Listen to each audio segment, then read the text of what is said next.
या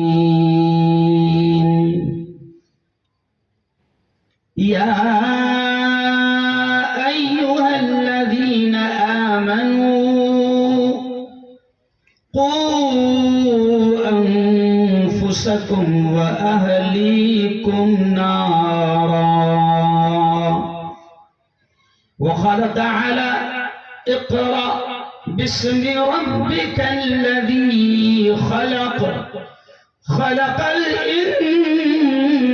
इंसान मिन अलक़ इक़रा व रब्बुकल अकरम अल्लज़ी अल्लम बिल क़लम अल्लमल इंसान मा लम यअलम व क़ाल तआला फमन यअमल मिस्क़ाल दर्रतिन ख़ैरन यरा वमन यअमल मिस्क़ाल दर्रतिन शर्रन यरा वक़ाल रसूलुल्लाहि सल्लल्लाहु अलैहि वसल्लम खैरुकुम मन तअल्लमल क़ुरआन व अल्लमा औ कमा क़ाल अलैहि अस्सलातु वत्तस्लीम।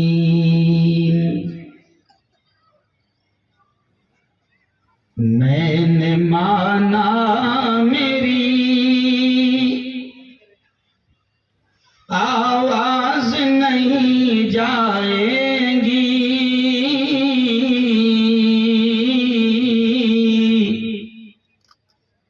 मैंने माना मेरी आवाज नहीं जाएगी,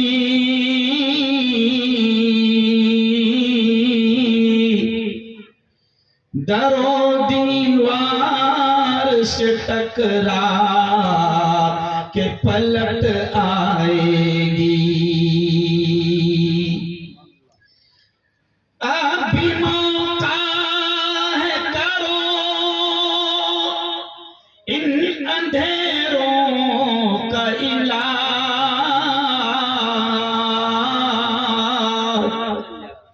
अभी मौका है, करो इन अंधेरों का इलाज,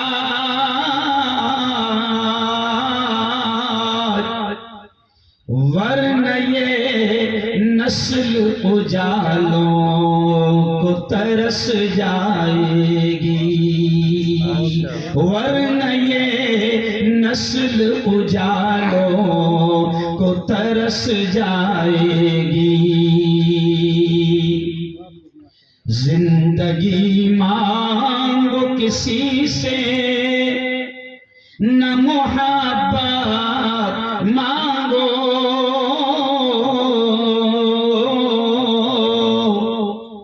तख्त मांगो न कोई ताज हुकूमत मांगो। अशआर पर ध्यान दें। जिंदगी मांगो किसी से न मुहब्बत मांगो,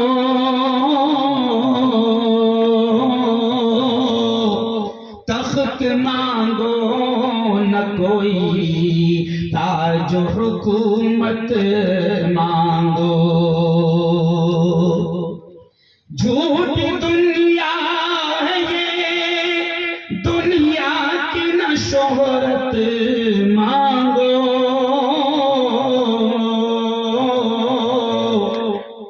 सिर्फ अल्लाह से तुम इल्म की दौलत मांगो। इल्म इंसान की औकात बढ़ा देता है, इल्म सोई हुई तकदीर जगा देता है। इल्म सीखोगे तो तकदीर संवर जाएगी, जिंदगी वरना अंधेरों में गुजर जाएगी। इल्म जिसको नहीं मंजिल वो कहाँ पाता है। ठोकरी राह में खा खा के ही मर जाता है। सल्लल्लाहु अज़ीम जिंदाबाद जिंदाबाद। व सदक़ रसूलुहुन नबियुल करीम। आज की बहुत ही पवित्र सभा, बड़ी पाकीज़ा मजलिस के सदर मोहतरम, जिनका हमारे इलाके पर बड़ा अजीम एहसान है, जो तकरीबन 25-27 सालों से मेरे जिले को अपने इल्म से फैज़याब कर रहे हैं। आज के सदर मोहतरम हजरत मौलाना नवाब साहब मकरानी, सदर मुदर्रिस उरूजुल इस्लाम मारूल। ऐसे ही एक अजीम इदारा जो इस सरजमीन पर वाक़े है, जामिया इशाअतुल उलूम अक्कल कुआं के रुकन हजरत मौलाना सईद साहब मकरानी, मेरे उस्ताद मुहर्रम की हैसियत रखने वाले उस्ताजुल असातिज़ा जामिया कारी निसार साहब, उस्ताद जामिया हजरत मौलाना नाजिम साहब टुंडापुर, ऐसे ही नायब मोहतमिम रियाजुल उलूम अनवा जालना कारी हनीफ साहब मकरानी, मौलाना अय्यूब साहब इमाम जामे मस्जिद अक्कल कुआं, मौलाना अब्दुल हमीद साहब, ऐसे ही हाजी निसार सिंह साहब तलोदा, मौलाना हाफिज जुबैर साहब, और ऐसे ही सबके पूरे अक्कल कुआं के होलसेल मामू हनीफ मामा। और प्यारे बच्चों, प्यारी बच्चियों, मैं जिनकी क़यादत में यहाँ पर आया, जिनके जिद और इसरार पर मैं यहाँ पर आया, मैं आपको बताऊं कि आपके मकरानी बिरादरी का पूरे इलाके पर बड़ा एहसान है। मैं मेरे इलाके की बात कर रहा हूँ। आज मेरे साथ जो शख्स आए हैं हाफिज इसहाक साहब मकरानी, आज ये मेरे अपने शहर में मदरसा अनवारुल उलूम में तकरीबन 27 सालों से कुरानी उलूम से पूरे इलाके को फैज़याब कर रहे हैं। तो मैं इसलिए कह रहा हूँ कि यहाँ मकरानी, वहाँ मकरानी, इधर मकरानी, उधर मकरानी, आगे मकरानी, पीछे मकरानी। तो मैं तो कहता हूँ कि अक्कल कुआं की सरजमीन पर भी मकरानी का एहसान है, और हमारे पूरे इलाके और हिंदुस्तान की सरजमीन पर भी मकरानी बिरादरी का बड़ा एहसान है।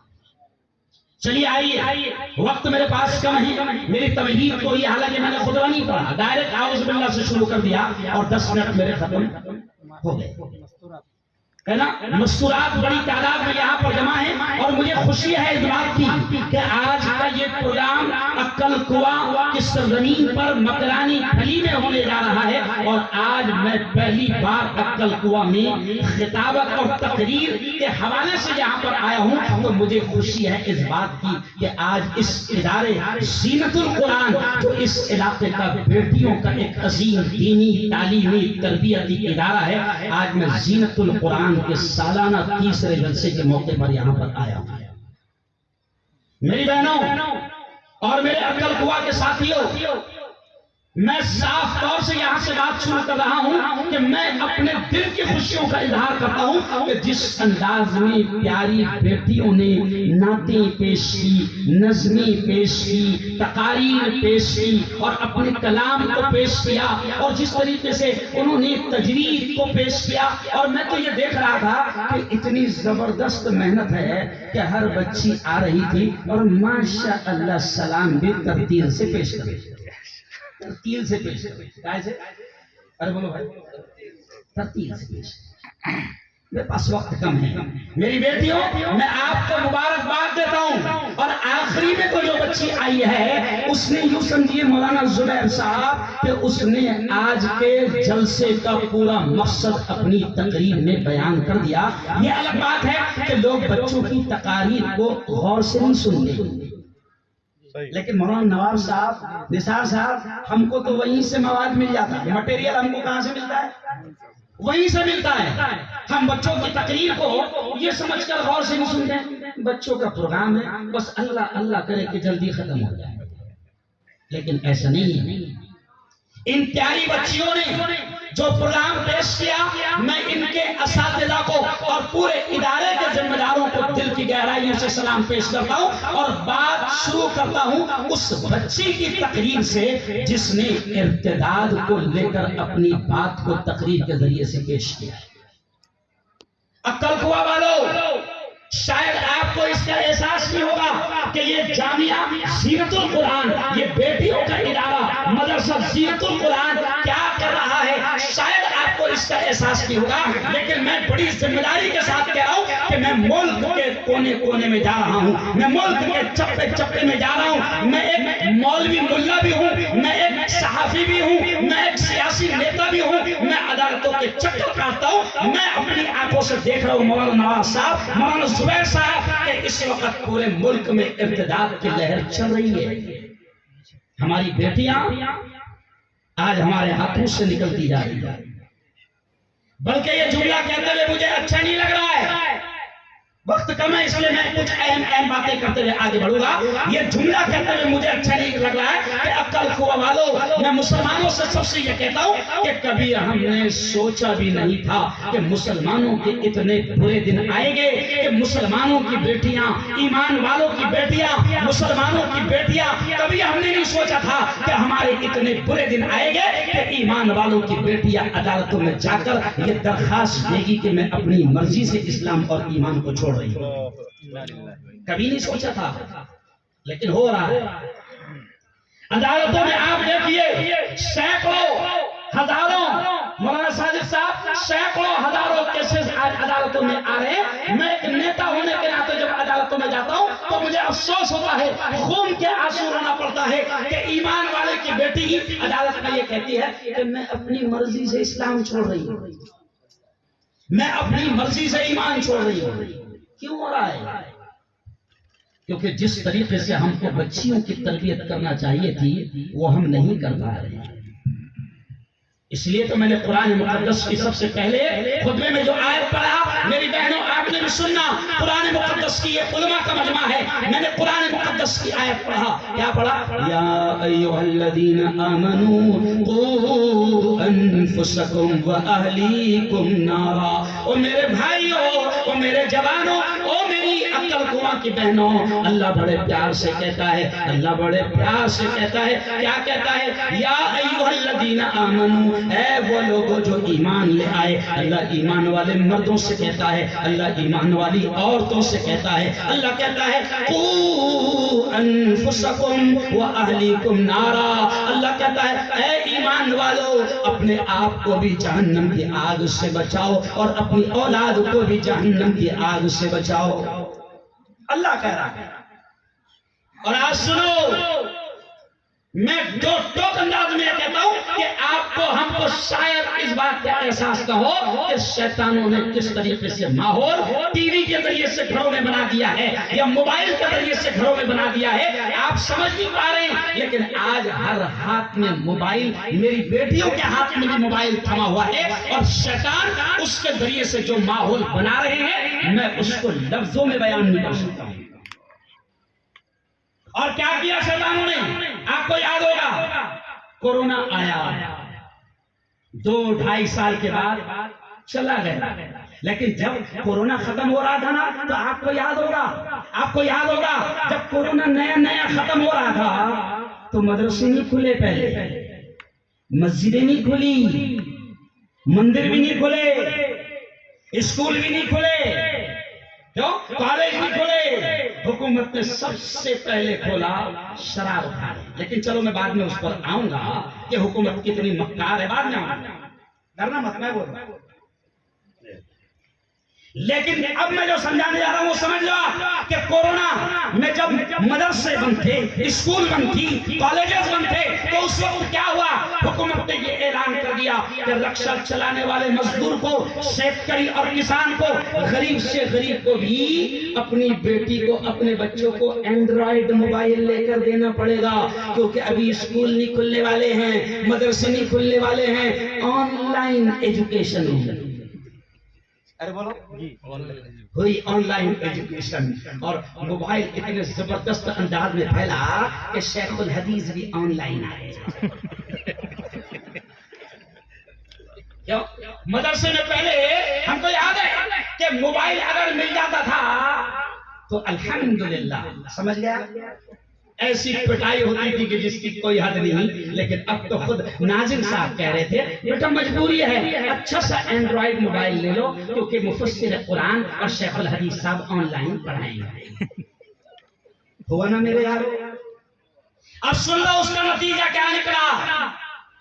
उस जमाने में मौलाना जुबैर साहब, मैंने खुलकर ये कहा था मुसलमानों से पूरे हिंदुस्तान में घूम घूम कर ये कहा था कि देखो हम तालीम के मुखालिफ नहीं हैं, हम एजुकेशन के मुखालिफ नहीं है, हम शिक्षा के विरोधी नहीं हैं। हम तो ये कहते हैं कि इस्लाम में सबसे ज्यादा अहमियत किसी चीज को दी गई है तो वो तालीम को दी। बल्कि अभी किसी बच्ची ने सवाल जवाब कुरान के पेश किया ना, क्यों? तो उसने कहा ना कि कुरान पाक में कितनी आयतें हैं, तो बोले 6666 आयतें हैं। क्यों? लेकिन अब सुनो मुसलमानों, तालीम को हम हिंदू भाइयों को भी ये कहते हैं। मैं गुज़िश्ता 2 दिन पहले हिंदू भाइयों के साथ में था, संभाजी महाराज मेरे साथ में थे। मैंने हिंदू भाइयों को ये कहा कि मेरे हिंदू भाइयों सुनो, पवित्र कुरान में 6666 पंक्तियां हैं, पवित्र कुरान में 6666 आयतें हैं। मैंने हिंदू भाइयों से कहा कि कुरान में रोजे का हुक्म पहले नहीं आया, कुरान में नमाज का हुक्म पहले नहीं आया, कुरान में ज़कात का हुक्म पहले नहीं आया, कुरान में हज का हुक्म पहले नहीं आया। कुरान में सबसे पहले ऑर्डर रोजा, नमाज, हज और ज़कात से पहले ऑर्डर अगर किसी चीज का आया है तो वह है इक़रा, पढ़ो। तो भाई सही है ना? कुरान में रोजे का ऑर्डर पहले नहीं आया, नमाज का हुक्म पहले नहीं आया, ज़कात का हुक्म पहले नहीं आया। तो हम तो ये कहते हैं पूरी दुनिया को कि इस्लाम में सबसे ज्यादा अहमियत दी गई है इल्म को, तालीम को, एजुकेशन को, शिक्षण को इस्लाम में पहले अहमियत दी गई है। इसलिए कुरान की सबसे पहली वही और सबसे पहली आयत जो उतरी है वो इक़रा है, यानी पढ़ो। इसीलिए तो मैंने तालीम की अहमियत पर शेर पढ़ा। मैंने क्या कहा कि जिंदगी मांगो किसी से, न मोहब्बत मांगो, तख्त मांगो, न कोई ताजो हुकूमत मांगो। झूठी दुनिया है ये, दुनिया की न शोहरत मांगो, सिर्फ अल्लाह से तुम इल्म की दौलत मांगो। तख्त ताज मत मांगो। मैं तो हंसते हुए कहता हूँ कि तख्त ताज की अभी कोई हैसियत नहीं, किसको भी मिल जा रहा। नहीं समझा? अच्छा ये कोई गलत बात नहीं है। अभी देखो आप खुद ही बोलेंगे है ना कि महाराष्ट्र का तख्त किसको मिला? अरे बोलो ना, रिक्शा चलाने वाला। फैक्ट है ये, मतलब कोई मजाक मजाक नहीं है। रिक्शा चलाने वाले को महाराष्ट्र का तख्त मिल गया और मुल्क चलाने का तख्त किसको मिला? शर्मा मत, शर्मा मत। अच्छा इसमें कोई ऐप की बात नहीं है, वो खुद कहते हैं कि मैंने प्लेटफॉर्म पे चाय बेचा है, तो इसमें कोई ऐप की बात भी नहीं है। लेकिन मैं तुमको क्या समझा रहा हूँ कि देखो मुसलमानों, तख्त और ताज की कोई हैसियत नहीं है। रिक्शा चलाने वालों को मिल रहे हैं, चाय बेचने वालों को मिल रहे हैं। इसलिए मैं कहता हूँ कि अल्लाह से इल्म की दौलत मांगो। क्यों इल्म मांगो? कि इल्म इंसान की औकात बढ़ा देता है, इल्म सोई हुई तकदीर जगा देता है। इल्म सीखोगे तो तकदीर संवर जाएंगी, जिंदगी वरना अंधेरों में गुजर जाएगी। इल्म जिसको नहीं मंजिल वो कहाँ पाता है, ठोकरे राह में खा खा के ही मर जाता है। हम तो इल्म की अहमियत बयान कर रहे हैं। तो उस वक्त मैंने मुसलमानों से कहा था, जब ऑनलाइन एजुकेशन हो रही थी मौलाना, तो मैंने मुसलमानों से कहा था कि हम तालीम के विरोधी नहीं हैं, दो अपने बच्चों को, बच्चियों को ऑनलाइन एजुकेशन। लेकिन मैं मौलाना सादिक साहब, हाफिज इसाक साहब, मैं लोगों से ये कहता था कि तुम्हारी बेटी 3 घंटा ऑनलाइन पढ़ रही है, माँ की जिम्मेदारी है कि उसके साथ बैठे, बाप की जिम्मेदारी है कि उसके साथ बैठे। क्योंकि मैं जानता हूं जिन शैतानों के हाथ में इंटरनेट है वो शैतान इतने खतरनाक है कि 10-15 मिनट में इंटरनेट शुरू है, 10-15 मिनट में वो तुम्हारे मासूम बच्चों के जहनों पर क्या ला देंगे वो आप और हम जान नहीं सकते। अभी मैं देखिए, अभी मैं मेरा मोबाइल निकालूं, अभी देखना नहीं चाहते हम किसी चीज को, मगर इंटरनेट जिन शैतानों के हाथ में है इतने कमीने हैं कि वो क्या पेश कर देंगे मोबाइल खोलते वक्त कोई भरोसा नहीं, कोई टेंशन नहीं, मेरा आवाज जाएगा इंशाल्लाह। चलिए आइए, बहुत कम वक्त है, तो हम उस वक्त भी कह रहे थे कि माँ की जिम्मेदारी है कि वो बच्ची के साथ बैठे, बाप की या भाई की जिम्मेदारी है कि वो बेटी के साथ बैठे। मुसलमानों ने ध्यान नहीं दिया, क्या नतीजा निकला? अब सुन लो, ये जो इर्तिदाद की लहर चली ना, हमारी बेटियां कुफ्र की तरफ बढ़ी, हमारी बेटियों ने इस्लाम और ईमान को छोड़ा। सर्वे किया हमने, इन 2 सालों का नतीजा ये निकला कि जब बेटियों के हाथ में तालीम के नाम पर मोबाइल आ गया, ऑनलाइन एजुकेशन के नाम पर मोबाइल आ गया, तो इन शैतानों ने बेटियों के दिमाग को ऐसा खराब किया कि इन 2 सालों में सबसे ज्यादा रिपोर्ट आई है इर्तिदाद का। इसलिए चलो आओ, मैं क्या क्या बयान करूं कम वक्त में, लेकिन मैं अब आपसे कहता हूं, मुझे खुशी है इस बात की कि इस सरजमीन अक्कल कुआं से मुफस्सिर कुरान तो हम सुनते थे, मुहद्दिस आ रहे हैं हम सुनते थे, कुरान के बेहतरीन पढ़ने वाले तालिब इल्म जामिया अक्कल कुआं से फारिग हो रहे, खुदा का एहसान है। कुरान की बेहतरीन खिदमत हो रही है, खुदा का एहसान है। जामिया के असातिज़ा यहाँ पर बैठे, खुदा का एहसान है, हम खुश होते हैं। लेकिन आज मुझे खुशी इस बात की है, मैंने बच्चियों का जब कुरान सुना और बच्चियों के पढ़ने का अंदाज सुना, तो मैं बड़े फख्र से कह सकता हूँ कि जहाँ अक्कल कुआं से अच्छे आलिम मर्द की शक्ल में जाएंगे, मुझे यकीन है इंशाअल्लाह कि ज़ीनतुल कुरान अक्कल कुआं से अच्छी तालीम याफ्ता बेटियां मोमिना बनकर और अपने ईमान की हिफाजत लेकर समाज में जाएगी। कौन चाहेगा? ज़ीनतुल कुरान जो खिदमत अंजाम दे रहा है ना अक्कल कुआं वालों, कसम खुदा की ये बहुत बड़ी खिदमत अंजाम दे। समझो इसको, कहते हैं ना कि नामों के असर पड़ते हैं, तो मैं तो इस मदरसे के नाम पर ही खुश हो गया, ज़ीनत और काएगी, अरे बोलो भाई, ज़ीनतुल कुरान, कुरान की ज़ीनत। और मेरी बेटियों, जब आप कुरान की तालीम लेकर यहाँ से जाओगे, जब आप मोमिना बन के यहाँ से जाओगे, आज तकरीबन 17 बच्चियां इस इदारे से मोमिना बन रही है और उलमा इकराम के हाथों से वो डिग्रियां लेंगी, समझ लेंगी। मेरी बहनों, आप मेरी बात को सुन रही है, स्क्रीन लगा है, आप मुझे देख रही हो। मेरी बहनों, मैं आपसे कहता हूँ कि अपनी बेटियों की सही अंदाज में तरबियत है ना। बहुत सारे लोग बच्चों की तालीम पर तो ध्यान देते हैं, लड़कों की क्यों? उनके दिमाग में क्या रहता मालूम? लड़की तो पराया धन है। नहीं समझा?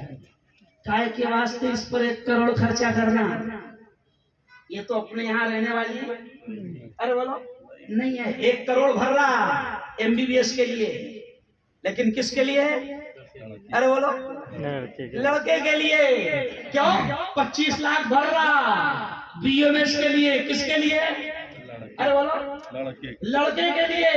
लेकिन लड़कियों को क्या समझता है? नहीं, ये पराया धन है, अपने पास तो रहेगी। 1 करोड़ भर कर अगर डॉक्टर बना भी दिया तो वो पैसे कहाँ जाएंगे?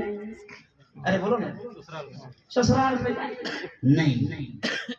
नहीं मेरे यारो, मैं आपसे कहता हूँ कि किसी अल्लाह वाले का जुमला, किसी बड़े आलिम का जुमला, यह जुमला सुन लेना, किसी बड़े आलिम का जुमला है कि मर्द पढ़ा, फर्द पढ़ा और औरत पढ़ी खानदान।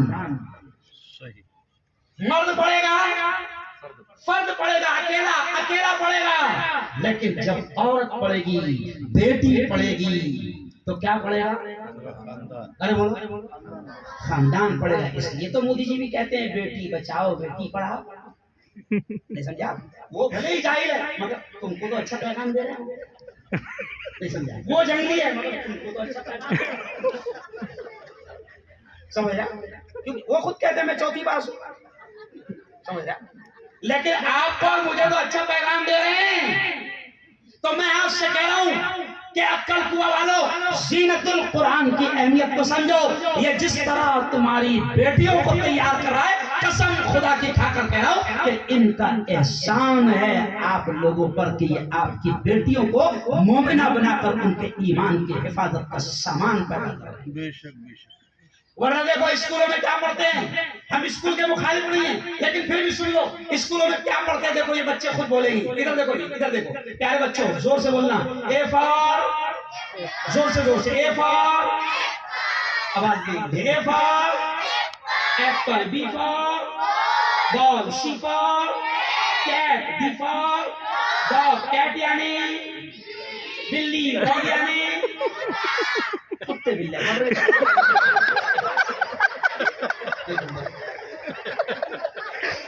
क्या पढ़ रहे हैं?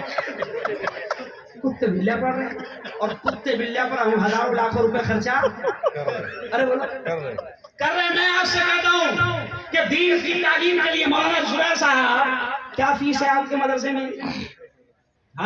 साल भर की 10,000 रुपये, साल भर की 10,000 रुपये। मौलाना ये कौम महीने की 10,000 रुपये इंग्लिश मीडियम की तालीम पर अपने बच्चों पर खर्च कर रही है। हमें एतराज नहीं, हमें ऑब्जेक्शन नहीं। आओ अरे भाई बैठो जल्दी। हमें एतराज नहीं, हमें ऑब्जेक्शन नहीं। आप बेहतरीन अंदाज में दुनिया की भी तालीम दो, हम मना नहीं करते। मैं मुफ्ती हारून नदवी, मैं ओरिजिनल मदरसे का माल हूँ, लेकिन कोई ये ना समझे कि मदरसे में सिर्फ मुल्ला ही बनता। ऐसा नहीं है। ये मुल्ला जो है ना, ये मुल्ला भी है, सियासी नेता भी है, पत्रकार भी है, और इतना शरीफ आदमी है कि इससे हुकूमत बड़ा प्यार करती है। तो ये इसलिए कह रहा हूं कि कोई अगर ये सोचेगा तो ज़ीनतुल कुरान में मेरी बेटी पढ़ेगी तो क्या बनेगी? मोमिना बनेगी। बना दे। अगर तूने मोमिना बना दिया तेरी दुनिया भी कामयाब, तेरी आखिरत। क्यों? सुन लो, मेरे घर में 11 डॉक्टर है, मेरे खुद के घर में 4 MBBS है, 4 BDS है, 4 BMS है। मेरी बहू, मेरी बेटियां भी डॉक्टर है। हम तालीम से मना नहीं करते, लेकिन हम क्या कहते हैं कि अपनी बेटियों को ज़ीनतुल कुरान में क्या है मामा? ज़ीनतुल कुरान में 13 साल की उम्र तक के बच्ची फारिग हो जाए, मोमिना बन जाए। हम ये कहते हैं कि अपने बेटों को, अपनी बेटियों को डॉक्टर बनाओ। इस्लाम मना नहीं करता। वकील बनाओ, इस्लाम मना नहीं करता। जमीयत उलमा के हमारे कायद हजरत मौलाना अरशद बदनी कहते हैं कि अपने बच्चों को बेहतरीन वकील बनाओ। मौलाना हम कहते हैं, मौलाना अरशद बदनी कहते हैं कि अपने बच्चों को बेहतरीन वकील बनाओ, क्योंकि आज मेरी कौम के सैकड़ों हजारों बेकसूर नौजवान जेल की सलाखों में पड़े हैं। आज उनका केस लड़ने के लिए मुसलमानों के पास अच्छे मुसलमान वकील नहीं है। हम कहते हैं वकील बनाओ, इंजीनियर बनाओ, लॉयर बनाओ, जज बनाओ, SP बनाओ, कलेक्टर बनाओ, दुनिया की आला से आला तालीम दो। मगर हम कहते हैं कि अपनी बेटी को BUMS और MBBS कराने से पहले मोमिना तो बना दे। मोमिना बना देगा तो इंशाअल्लाह यकीन हो जाएगा कि कोई शैतान आपकी और मेरी बेटी के ईमान पर डाका डालने में कामयाब नहीं हो, इंशाअल्लाह। और ज़ीनतुल कुरान कौम की बेटियों को मोमिना बनाने का काम है। कौम की बेटियों को इस्लाम की, ईमान की, कुरान की, हदीस की बुनियादी तालीम दे रहा है, जो आज के दौर में जरूरी है। वरना हमने ये देखा है कि बेटी आला तालीम हासिल कर रही है, बाप ने खेती बेचकर, मकान बेचकर, प्रॉपर्टी बेचकर उसको MBBS करवाया, और 5 साल के बाद उसको पता चला कि बेटी न इधर की रही न उधर की रही, किसी गैर की जिंदगी का हिस्सा बन गई। तो उसका मामला तो ये हो गया कि खेती बेचकर MBBS का डोनेशन 1.25 करोड़ भरा था, प्रॉपर्टी बेचकर MBBS का डोनेशन 1.5 करोड़ भरा था, लेकिन हाथ में उसके क्या आया कि न खुदा ही मिला, न विसाल सनम, न इधर के रहे, अरे बोलो न उधर। इसलिए आखिरी बात सुनो कि ज़ीनतुल कुरान ये जो आपके अक्कल कुआं में चल रहा है, ये पूरे इलाके पर इन लोगों का एहसान है जो ज़ीनतुल कुरान को यहाँ पर चला रहे हैं और आपकी बेटियों की बेहतरीन दीनी तालीम और तरबियत का इंतजाम कर रहे हैं। ये इनका एहसान है, हम चुका नहीं सकते, नहीं हम चुका नहीं सकते इनका एहसान। चलिए आइए, अब मैं तालीम पर इतना ही बोलते आगे बढ़ जाऊंगा कि देखो मुसलमानों, कुरान से इश्क है, कुरान से प्यार है, कुरान से मोहब्बत है। तो इस बात को समझ लो, कुरान से तुम्हें इतना इश्क है कि अगर कुरान की कोई तौहीन करता है, कुरान की कोई बेहुरमती करता है, कुरान की कोई बेइज्जती करता है, तो तुम जान देने को भी तैयार हो जाते हो, जान लेने को भी तैयार हो जाते हो। इतना इश्क, इतनी मोहब्बत तुम्हें कुरान से है और होना भी चाहिए। मगर कमाल की बात है, कुरान का पहला हुक्म है इक़रा, पढ़ो, तो पढ़ते क्यों नहीं? तो भाई तालीम हासिल करते क्यों नहीं? हमें शिकायत है कि हम पर बहुत जुल्म हो रहा, हमारी लिंचिंग हो रही, हमारी सुनवाई लेने वाला कोई नहीं, दंगे फसाद में हम पर एक तरफा कार्रवाई होती है। अरे तुझे किसने मना किया कलेक्टर बनने से? बनना तुझे किसने मना किया एसपी बनने से बन? तुझे किसने मना किया पुलिस अधिकारी बनने से बन पुलिस अधिकारी और अपने बराबरी का हक ले? तू शिकवा तो करता है, शिकायत तो करता है, मगर तू कुरान के पहले हुक्म पर अमल नहीं करता, पढ़ता नहीं। मैं आपसे कह रहा हूँ कि बेहतरीन तालीम हासिल करो। चलो आओ, अब वक्त मेरा खत्म हो गया, तो मैं ये बड़ी तादाद में मेरी निगाहों के सामने मौलाना जुबैर साहब, जहां तक मेरी निगाह जा रही है, जवान खड़े। और मेरे जवानों, मैं थोड़ा सा हक अदा कर देता हूं कि आपको भी कुछ थोड़ी सी नसीहत करूं ताकि इस्लाही मुआशरा पर भी बात हो जाए। मेरे जवानों, मैं आपसे एक बात कहना चाहता हूं कि देखो सुनो, जवानी बड़ी कीमती है, जवानी बड़ी कीमती है। खुदा के वास्ते किसी भी किस्म के नशा के जरिए से किसे तबाह हो बर्बाद मत करो। मेरी कौम के जवान, मैं आज से 3 दिन पहले जब उम्रे से आया 4 फरवरी को, तो मुझे फोन आया हमारे अधिकारियों का। मैं उम्रे से उतर रहा था, आपके यहाँ से जो खानदेश एक्सप्रेस जाती है 11:30 बजे जलगांव में उतरती है, मैं उससे बैठा गुजरात से बयान करके, मुझे फोन आया कि साहब 4 फरवरी को कैंसर डे है, सारे कैंसर के मरीज जमा हैं, जवान जमा हैं, हमारे कलेक्टर साहब भी आए हैं, आपको याद कर रहे हैं, आ जाओ मुफ्ती साहब, आपको कैंसर के बारे में जवानों को नसीहत करना है। और मेरे जवानों अक्ल कुआ के, मैं उस प्रोग्राम में गया, मैं आपको दिल की गहराइयों से कहता हूँ कि दिल दुख गया। मैंने देखा कि कई जवानों के होंठ काटे गए, किसी जवान की जबान काटी गई, कई जवानों के जबड़े काटे गए, उनका चेहरा जो खुदा ने खूबसूरत बनाया था वो चेहरा खराब हो गया। उसकी वजह क्या है कि मेरी कौम के जवान जो है वो जिस तरीके से नशा कर रहे हैं, वो बड़ी खतरनाक बीमारी कैंसर का शिकार हो रहा है। अच्छा, मुसलमान क्या समझते हैं मौलाना जुबैर साहब? शराब हराम है। गौर से सुनना, मुसलमान क्या समझता? शराब हराम है। शराब हराम नहीं है। सुन लो क्या हराम है। इस्लाम का उसूल है नशा हराम है। क्या हराम है? नशा। नशा। अब अपन क्या समझते? नशा उसमें से जो बोतल है, और बड़े शान से बोलते भी शाने, क्या बोलते हैं? नशा शराब में होता तो नाच नहीं होता। बोतल नहीं नाचती, तू नाचता, और नाचते नाचते नाले के किनारे बोतल नहीं जाती, तू जाता। क्यों भाई? तो सिर्फ नशा वो नहीं है जवानों, मैं तेज बोल रहा हूँ, मुझे एक बात करके और बात खत्म करना है कि नशा सिर्फ वो नहीं है जो बोतल में है। और मेरे जवानों, नशा वो भी है जो पुड़ी में है, नशा वो भी है जो मानिकचंद में है, नशा वो भी है जो गुटके में है, नशा वो भी है जो बीड़ी में है, नशा वो भी है जो सिगरेट में है, और नशा वो भी है जो तू पान टपरी पर जाकर बोलता 300 120 नहीं समझे? नशा वो भी है भाई। 300 120 कितने हुए? अरे बोलो ना, 420। तो सीधा सीधा बोलना टपरी वाले को कि 420 आया, 420 डाल। नशा वो भी है। और कैंसर जो हो रहा है ना मौलाना, खतरनाक अंदाज में सादिक साहब, कैंसर के जो मरीज हमने देखा वो किस वजह से देखा? जवानों तबाह हो रहे हैं, गाल काटे जा रही, जबड़े काटे जा रही, जबानें काटी जा रही है। ये भी एक किस्म की खुदकुशी है। क्या है? आत्महत्या है। सिर्फ रेल के अंदर आ जाना आत्महत्या नहीं है। हाँ, रेल में आ गया तो 3 मिनट लगते, नहीं समझे? पानी में डूब के मरा तो 10 मिनट लगते, लेकिन पुड़िया खाने वाले को कम से कम धीरे धीरे 15 साल लगते हैं। तो वो भी खुदकुशी है, और ये भी, अरे बोलो, खुदकुशी है। अपनी जिंदगी को तबाह मत करो। क्या हो गया मौलाना? किसी भी कौम का, समाज का सबसे कीमती सरमाया जवान होते हैं। अब मुसलमान को, हमको जवानों की फिक्र है, लेकिन क्या करें, क्या करें? जवान मेरी कौम के खोखले हो गए, खोखले। 10% तो कम से कम मामा के जैसे दिखो, खोखले हो गए। मैं जब बिल्किस बानो का धरना दे रहा था जलगांव में, मैंने रोड जाम कर दिया। बिल्किस बानो का सबसे पहला धरना मुफ्ती हारून का था, जबकि बिल्किस बानो का गांव गुजरात मैंने देखा नहीं, लेकिन जुल्म के खिलाफ आवाज उठाता हूँ। मैं धरना दे रहा था मौलाना, तो 50-60 बच्चे नौजवान मेरे पीछे थे, आरिफ भाई, और वो नारा लगाने लगे, मुफ्ती साहब तुम आगे बढ़ो, हम तुम्हारे साथ हैं। मैंने देखा तो सब एकदम लुखे, पचपट। तो मैंने बोला तुम्हारे भरोसे से क्या बोलूंगा मैं आगे?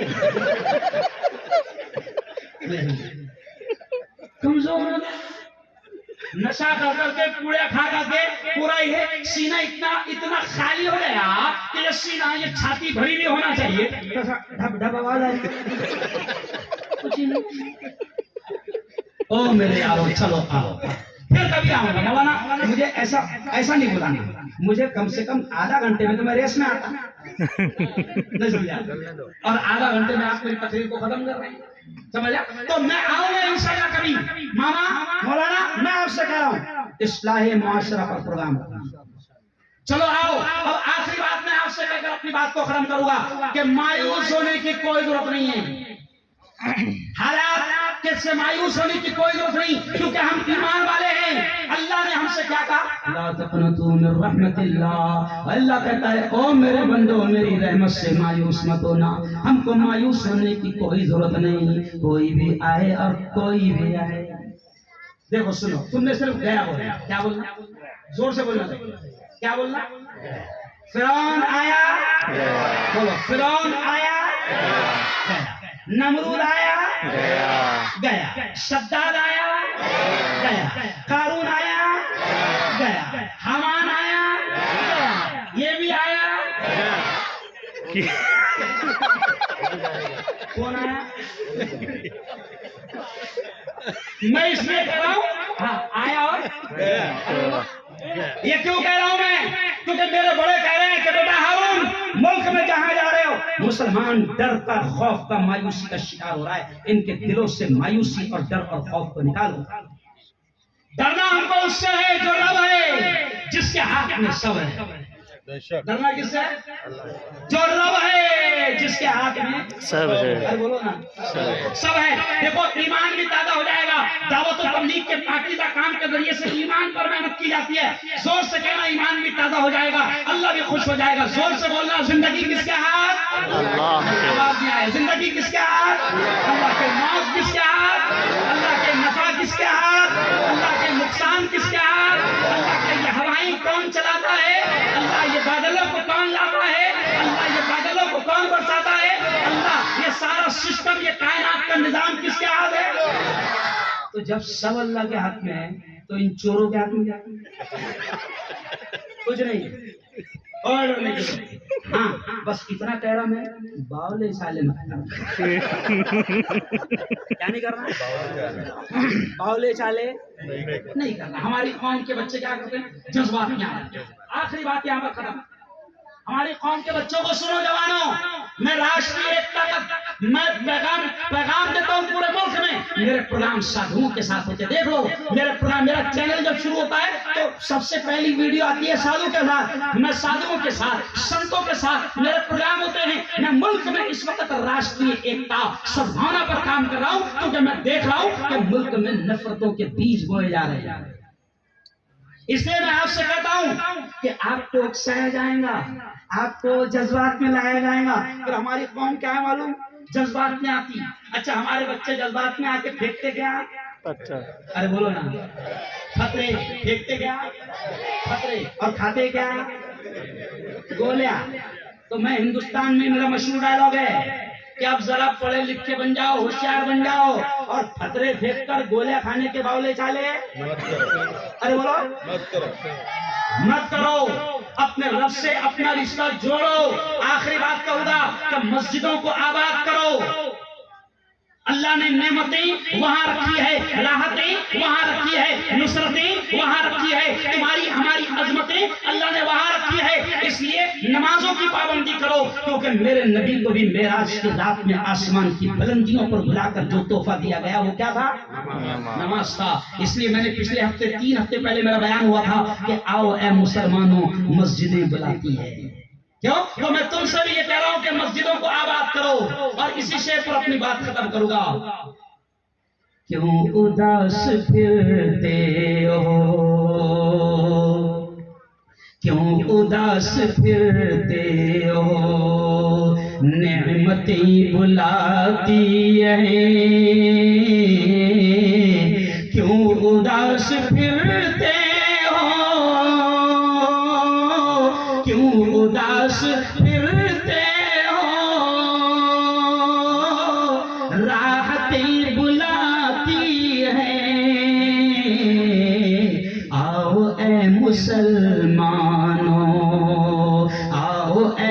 मुसलमानों मस्जिदें बुलाती है। तो करेंगे मस्जिदों का आभार। और मेरी बहनें यहाँ पर बड़ी तादाद में जमा है, उनको एक बात कहकर बात समेटूंगा कि मेरी बहनों, आप ईमान वाली बेटियां हो, आप ईमान वाली हो। और मेरी बहनों सुनो, आप ईमान वाली हो।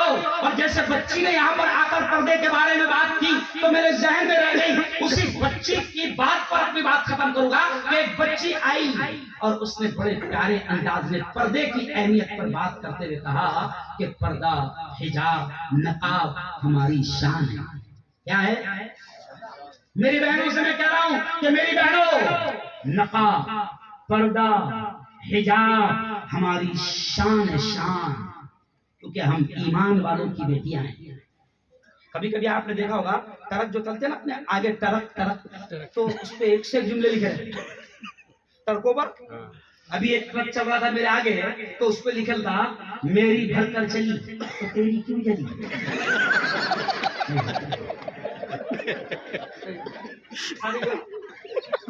तो अब ट्रक वाले कभी अच्छे जुमले भी लिखते हैं। तो आरिफ भाई सुन लो जुमला। एक ट्रक पे बड़ा प्यारा जुमला लिखा था, एक ट्रक पे पीछे एक औरत का फोटो है और औरत को पूरा नकाब से, हिजाब से, पर्दे से ढांक दिया गया। उसके नाखून, उसके हाथ, उसकी उंगलियां, उसका चेहरा कुछ नजर नहीं आ रहा। और उस फोटो के ऊपर ट्रक वाले ने बड़ा अच्छा संदेश लिखा था। अच्छी बातें भी लिख देते हैं, तो बड़ा अच्छा संदेश लिखा था। उसने फुल नकाब वाली औरत का फोटो उतारा और ऊपर लिख दिया कि मेरी बहनों, तुम नकाब में रहो, दुनिया औकात में रहो। क्या लिखा? बहुत अच्छा। मेरी बहनों, तुम नकाब में रहो, दुनिया औकात में। अरे बोलो। अभी देखो मेरी बेटियां यहाँ पर आई, ये जितनी जीनतुल कुरान की बेटियां आई, कितने प्यारे अंदाज में उन्होंने स्कार्फ पहना, पर्दा किया, हाथों में बाकायदा मोजे पहने। तो ये इनकी ट्रेनिंग है। और यही बेटियां सुनो, बहुत खतरनाक जुमला याद आ गया। हम तालीम के, इंग्लिश के मुखालिफ नहीं, लेकिन यही बेटियां, जब हम लाखों रुपए खर्चा करके इनको इंग्लिश मीडियम में डालते हैं, तो फिर इंग्लिश मीडियम में इनको स्कर्ट में बुलाएगा।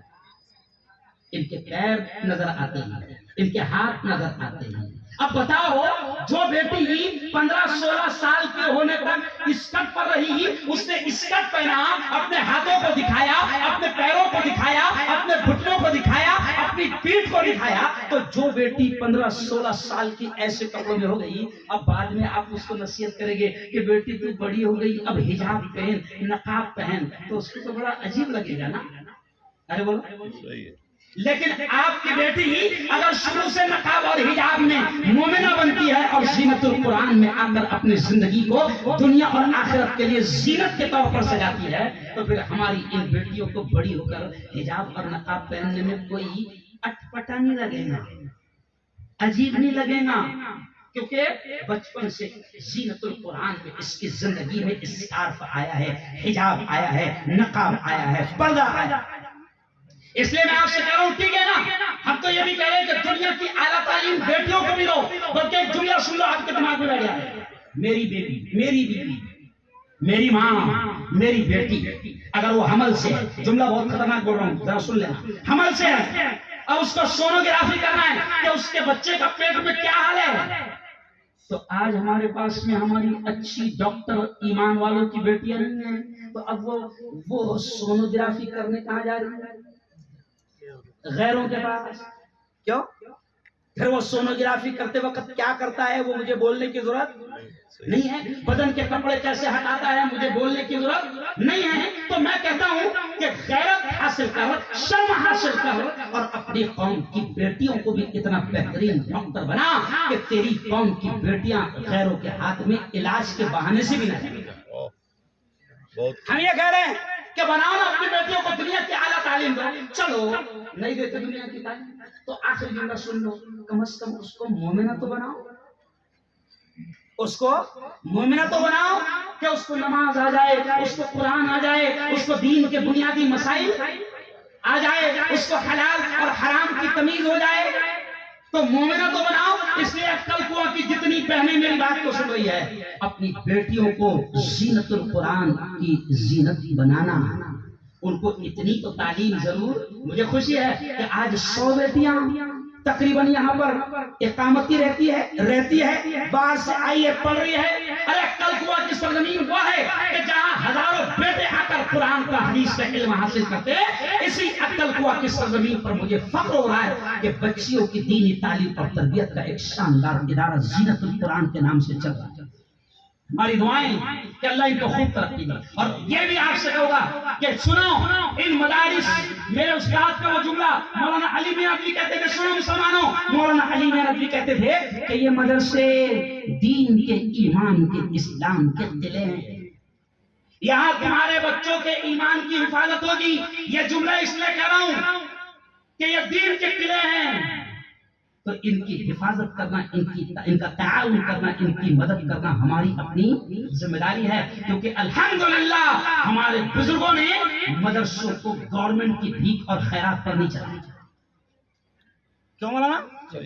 मदरसों को गवर्नमेंट की भीख और खैरात पर नहीं चलाया।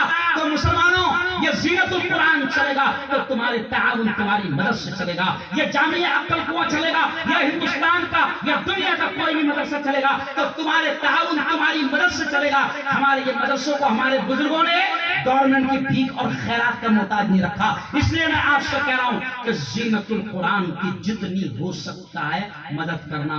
दोनों हाथ उठाकर बताओ, करेंगे मदद इंशाअल्लाह। और बाहर की बेटियां आपकी बस्ती में आकर पढ़ रही है, वो जब यहाँ से तैयार होकर जाएगी और नस्लों को तैयार करेगी तो इसका सवाब भी अक्कल कुआं वालों और मकरानी फली वालों आपको मिलेगा। तो जीनतुल कुरान की हर तरह से मदद करना। बस किसी शेर पर अपनी बात को खत्म करूंगा। देखो, हालात से कोई मायूस होने की जरूरत नहीं, इंशाअल्लाह हालात, अरे बोलो, बदलेंगे। वो राहत इंदौरी ने कहा था ना कि अपना खालिक अपना मालिक अफजल है। क्या कहा था राहत इंदौरी ने? कि अपना खालिक अपना मालिक अफजल है। आती जाती सरकारों से क्या लेना, कोई भी आए, कोई भी जाए, लेकिन आपको क्या करना है कि एकता का, अमन का, शांति का माहौल बनाए रखना। किसी के बहकावे में नहीं आना, कोई आपको जज्बात में लाएगा, जज्बात में नहीं आना। क्योंकि शैतान इस वक्त यही चाहते हैं कि आपको जज्बात में लाकर माहौल को, अरे बोलो, खराब किया जाए। खराब नहीं करना, बल्कि ये भी शेर सुन लो, जो लोग मुल्क का माहौल खराब कर रहे हैं, मैं ये भी इसलिए कह रहा हूँ क्योंकि मेरी तकरीर सिर्फ अक्कल कुआं में नहीं हो रही अभी। मेरी तकरीर को अमेरिका, लंदन, इंग्लैंड, पूरी दुनिया देखती है और हिंदुस्तान की हुकूमत को बड़े प्यार से बिल्कुल वक्त निकाल कर देखती है। तो मैं यहाँ से पैगाम दे रहा हूँ, क्या पैगाम दे रहा हूँ कि ये मेरा मुल्क बड़ा अजीम मुल्क है, बड़ा शानदार मुल्क है। मेरे मुल्क के बारे में हदीस में इशारा मिलता है कि हमारे नबी ने, सुनो ये जुमला, हमारे नबी ने मक्का और मदीना, अरब की सरजमीन पर बैठकर, ये कितना प्यारा मुल्क है। कल मैंने हिंदुओं को भी बताया कि हमारा ये मुल्क इतना प्यारा है कि हमारे प्रेषित ने, हमारे प्रोफेट ने, हमारे नबी मोहम्मद मुस्तफा ने अरब की सरजमीन पर बैठकर हिंदुस्तान के बारे में ये कहा था कि मुझे हिंद से ठंडी ठंडी हवाएं, इतना अच्छा मुल्क है। तो मैंने कल हिंदू भाइयों से भी कहा कि जब हमारे नबी ने कहा था कि मुझे हिंद से ठंडी ठंडी हवाएं आती है, तो अब तुमको हमको दोनों को मिलकर देखना पड़ेगा कि कौन शैतान है जो ठंडी हवाओं को गर्म कर रहा है। नहीं समझे? देखना पड़ेगा ना, क्योंकि हमारे नबी ने क्या कहा था, हिंद से ठंडी ठंडी हवाएं आती है। तो जो लड़ा रहे हैं, चाहे हिंदू हो के मुसलमान, कुछ लोग अपनी कुर्सियों की खातिर हिंदू मुसलमानों को लड़ा रहे हैं, मैं उनको भी ये पैगाम देता हूँ राहत इंदौरी के अंदाज में कि राहत इंदौरी ने यह भी कहा था कि सुनो आग लगाने वालों, इंदौरी ने कहा था कि लगेगी आग तो आएंगे घर कई जख्मी, लगेगी आग तो आएंगे घर कई जख्मी। यहाँ पे सिर्फ हमारा मकान थोड़ी है, क्यों? और सभी का खून है शामिल यहाँ की मिट्टी में, सभी का खून है शामिल यहाँ की मिट्टी में। किसी के बाप का हिंदुस्तान, अरे बोलो, मेरे बाप का तो है, मैं तो फख्र से कह सकता हूँ, मेरे बाप का तो है, क्योंकि मेरी तारीख, मेरी हिस्ट्री बताती है कि मेरे उलमा ने अपनी अपनी गर्दनों का नजराना इतना दिया कि दिल्ली के लाल किले से लेकर लाहौर की सड़क तक कोई पेड़, कोई झाड़, कोई दरख्त ऐसा बाकी नहीं था कि जहां पर हमारे उलमा की लाशें न रखी। इसलिए तो किसी शायर ने यह भी कहा था, किसी शायर ने यह भी कहा था, साफ तौर से उस शायर ने यह कहा था कि वो कलियां भी हमारी थी, गुले तर भी हमारे थे। ये शेर भी इसलिए सुना रहा हूं कि ऐसा ऐसा घबरा के मत रहो, अपना क्या है, अपनी है। किसी शायर ने कहा था कि वो कलियां भी हमारी थी, वो कलियां भी हमारी थी, गुले तर भी हमारे थे। चमन में हर तरफ, चमन में हर तरफ बिखरे हुए पर भी हमारे थे। और हदे दिल्ली से लेकर सरहदे लाहौर तक साहिल, हजारों पेड़ पर लटके हुए सर भी हमारे। तो हमने इस मुल्क के लिए कुर्बानियां दी है। पहले भी हमने जालिम अंग्रेजों से इस मुल्क को बचाया था और आज भी हम इस मुल्क को बचाएंगे। कहो इंशाअल्लाह, कहो इंशाअल्लाह, कहो जोर से इंशाअल्लाह। मुल्क पर हम आज आने, जोर से बोलो, आज आने नहीं देंगे। इस मुल्क में हम नफरतें फैलने नहीं देंगे। इस मुल्क में नफरतें फैलाने वालों को हम कामयाब होने, अरे बोलो, नहीं देंगे। बड़ा शानदार प्रोग्राम ज़ीनतुल कुरान के तमाम जिम्मेदारों ने सजाया। दिल के गहराइयों से उन्हें बहुत बहुत बधाई, बहुत बहुत मुबारकबाद, धन्यवाद, शुक्रिया। व आखिर दावाना अनिल हम्दुलिल्लाहि रब्बिल आलमीन।